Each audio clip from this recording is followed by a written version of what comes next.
In our greatest wounds lie our greatest gifts. In our greatest wounds lie our greatest gifts. It's a version of a quote by Carl Jung. I improved it a little bit. But my name is Joe Carr. I'm really excited to have you all here. This is my really first time in telling my story of autism in a comprehensive way. So I'm really excited to do that and to just really talk about how my autism is truly a gift. It's truly something that has made my life challenging, but in ways that has had me grow in enormous ways. And that really is all my greatest gifts have come from those challenges or from the actual gifts of autism. First, I want to just really talk about how my life is now, like where I am, how far I've come. So, first of all, I'll talk about my amazing girlfriend, Serenity, who's here. Relationship that I always dreamed of, but kind of never really thought I'd have. I just was like, it's just never going to happen for me.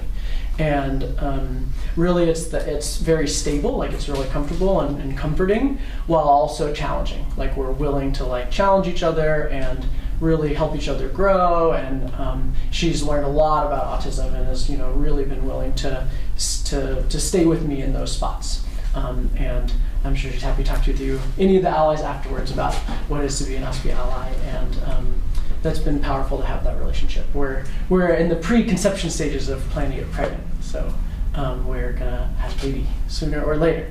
I also have an amazing community of people.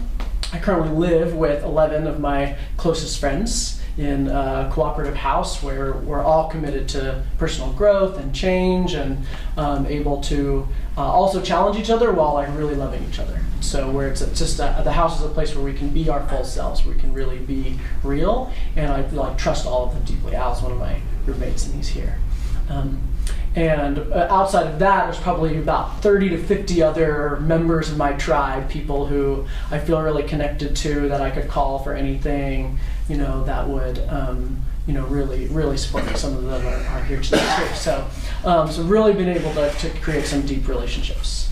I have an independent business this is actually my third independent business that I've started and run, and we'll talk a little bit more at the end of the OSPI Power coaching business that I've created. But I, really am living a good lifestyle, doing work that's meaningful to me, and that is collaborative, and still working with other people, but I get to determine my time and how it's run. So that feels really awesome to be able to have that, having had so many bad jobs. I've dealt with so many bad bosses and challenging coworkers. So that's been awesome.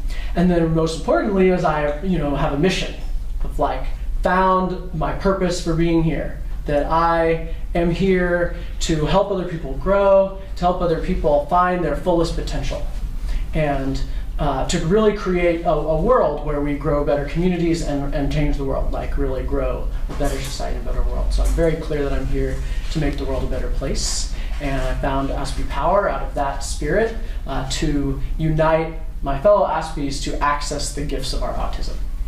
And I really want to change the way we think about autism, we as OSPIs and ourselves, and also society. So it wasn't always this way, right? I didn't always have all these things. I had a very challenging childhood. I was born in Kansas City, Missouri, and was before the Asperger diagnosis. So at that time they weren't really diagnosing people with autism that were more classic extreme versions of autism.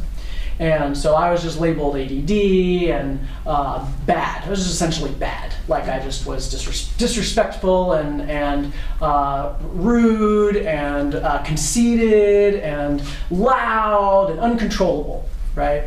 As a very small child, I actually, for a while, believed my name was Dammit Joe. Would actually introduce myself as Dammit Joe. And it's a true story, and we laugh about it because it is funny. And think of the message that sent me as a really small child, that I am inherently too much. I'm inherently a burden, right? So I kind of learned that from very early on. But it was still a lot of fun as a small child. In the free form play area, I was quite influential. I was always the prince or the knight or the head of the games and so forth. This is ages 4 or 5. I did pretty well socially. I was able to just play really hard. But then school came along, and school just like really challenged my spirit. Like it really, in the past I would say it crushed my spirit, but obviously it didn't. It very much challenged my ability to be myself, and so I was constantly in trouble, missing recess all the time.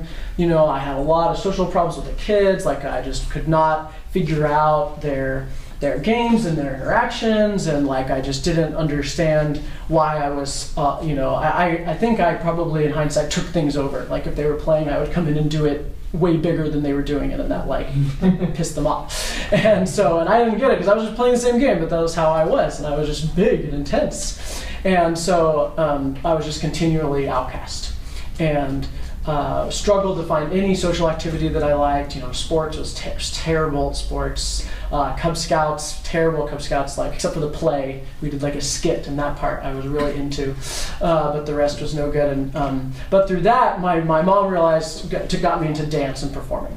And the performing arts were the thing that really was my passion, was I got excited about.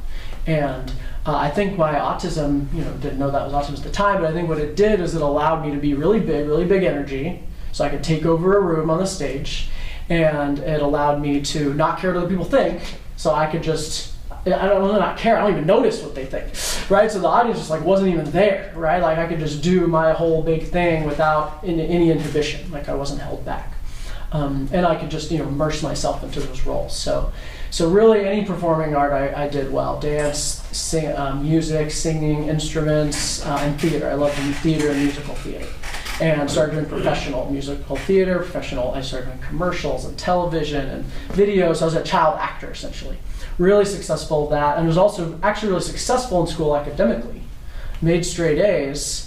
But I was always doing my own thing. I had that remarkable memory, right, that autism gives us, where like I could look like I wasn't paying attention, and the teacher would be like, "Joe, what did I just say?" And I would like repeat it back word for word, maddening them, right? But like, but I was always in trouble anyway. So struggled socially.